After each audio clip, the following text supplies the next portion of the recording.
Hello everyone, it's Helen at Journaling Planet, and today I'm going to be doing some harvesting for a new glue book I'm going to be starting, and it's going to be a magazine only glue book.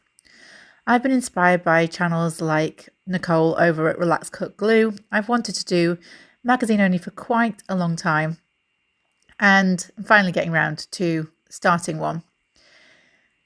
This that I'm cutting out at the moment is an advert, and it's sort of a paired advert with this watch that I've decided not to cut out.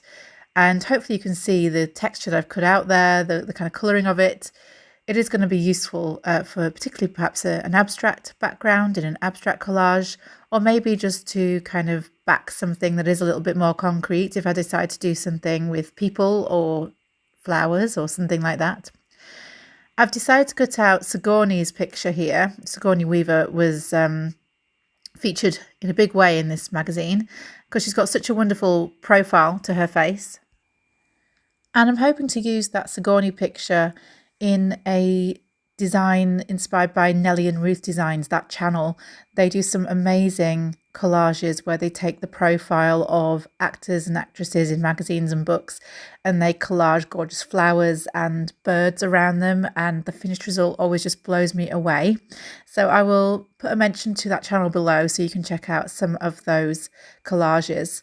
I'm also cutting out some text for background collage. I do think that magazine text is just as helpful as book page when you're collaging. And as you can see, I am turning some pages, and despite there being some pretty interesting stuff on those pages, I'm deciding to sort of leave those. I did promise myself that I would only cut things out that I actually thought I might use, rather than just go, oh, that's a cool image, that's a cool image. And I could do that with pretty much every magazine image. And I decided, no, I wasn't going to do that in this case. I was just going to be a little bit more selective. That is a tip that I really recommend if you're sort of new to this. You're going to think in the beginning, oh, I'll cut all these images out and I'm sure I'll use them at some point. But I think it is useful to be a little bit more discerning and decide only to cut out the things that you think you might actually use. Otherwise, what happens is you just get overwhelmed. You have a massive stash in your craft room of these magazine images, and what can happen is they just kind of sit there because you're too overwhelmed to even look through them. The other thing that can happen is that certain pictures just keep getting pushed to the bottom of the pile, and they sit there for ages, months and years, and they're just taking up space. So only things that I thought I would actually have a good chance of using, including some text and some rather striking imagery there in one of the adverts. You'll see as I go through the magazine that I do also cut out some background colours. So I've just cut out some pink, and later in the magazine, cutting out when I get to a second magazine, I do cut out some other colours as well. I do find that cutting out block colours can be really, really helpful, as you can often use these in backgrounds alongside the text and any interesting textures that you might have cut out. So I finished the first magazine, and that's all I'm going to take from that. And I'm going on to the second magazine, which is an arts and culture magazine.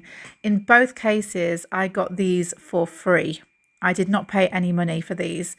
The one that I've just finished cutting up, it comes with a Sunday newspaper, and somebody on my local recycling website was giving away a whole pile of them for free. So if you have anything like that where you live, if you have like a free cycle or an upcycling site that's local, where you can just pick things up, or definitely ask at your local library about free magazines if they've got any that are kind of old and nobody's reading them anymore.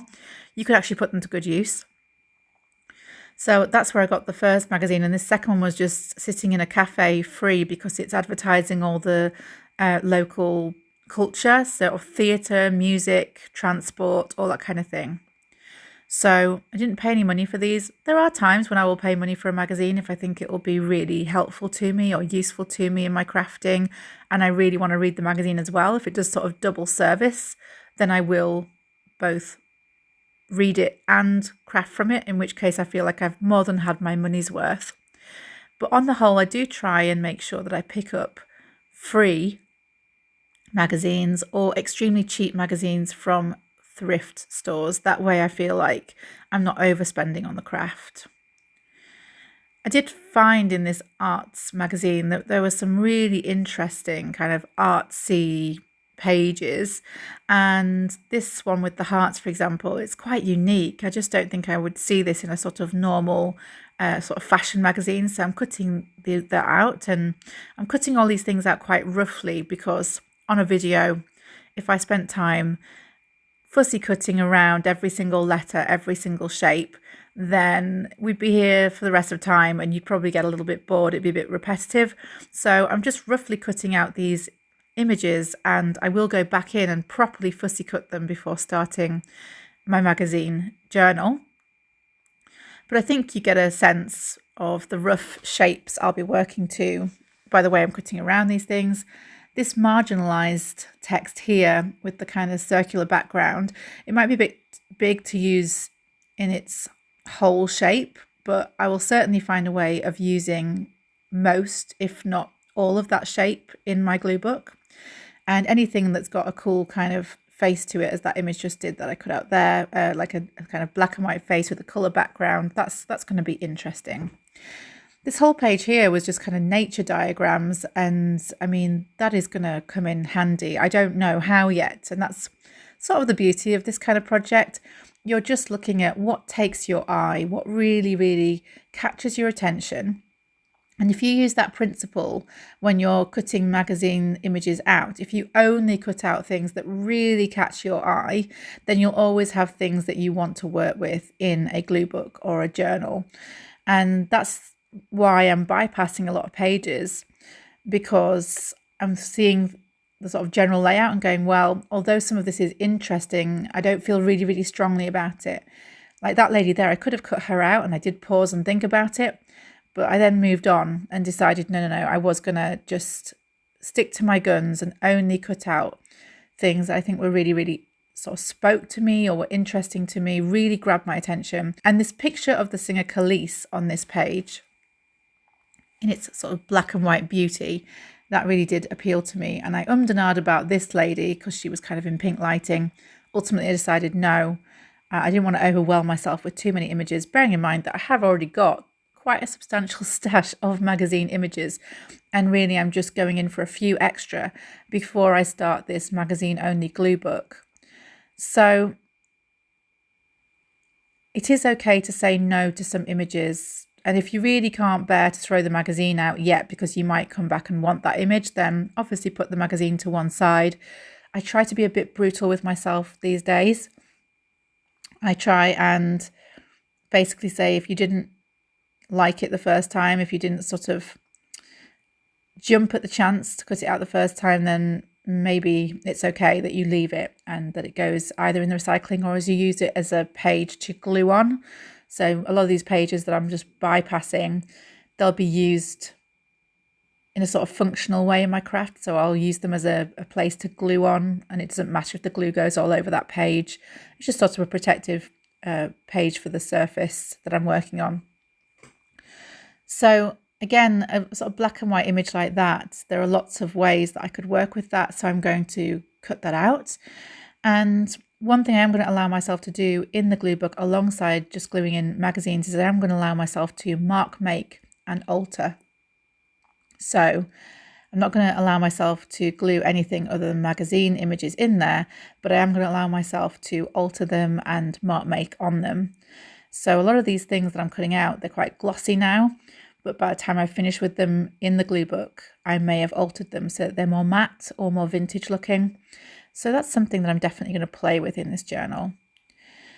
And by the time I've sort of finished the cutting out here, I'm just sort of thinking about anything else that I might want, and certainly I wanted the smaller version of the image that I just cut out there with the word modest across this woman's face, because that other image was very big.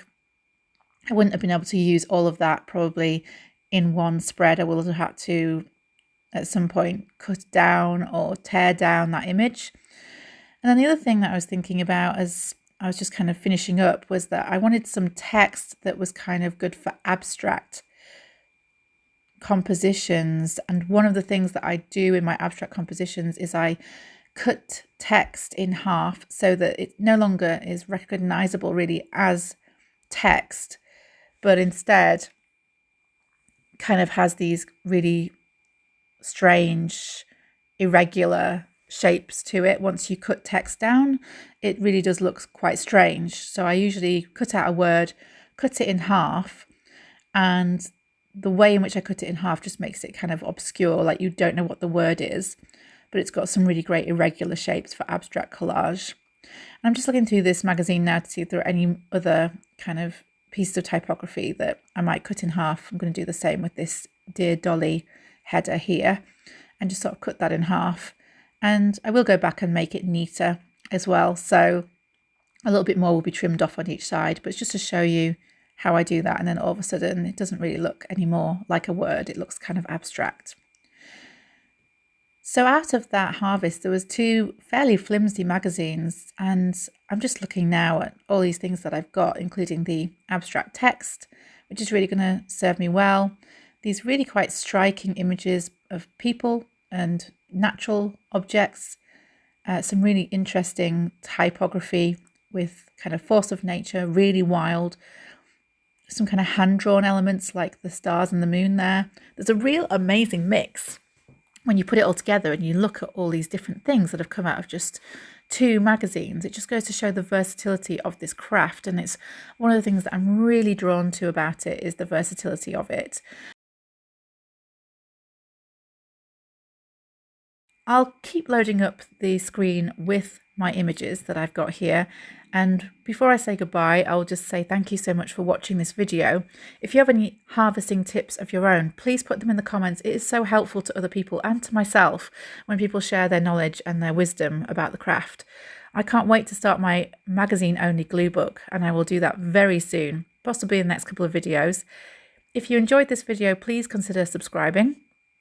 Please give it a like and maybe even share it with somebody else if you know they're starting out new in the craft. That's all for this time. I hope you find this interesting and useful. In the meantime, happy crafting, and I will look forward to seeing you next time.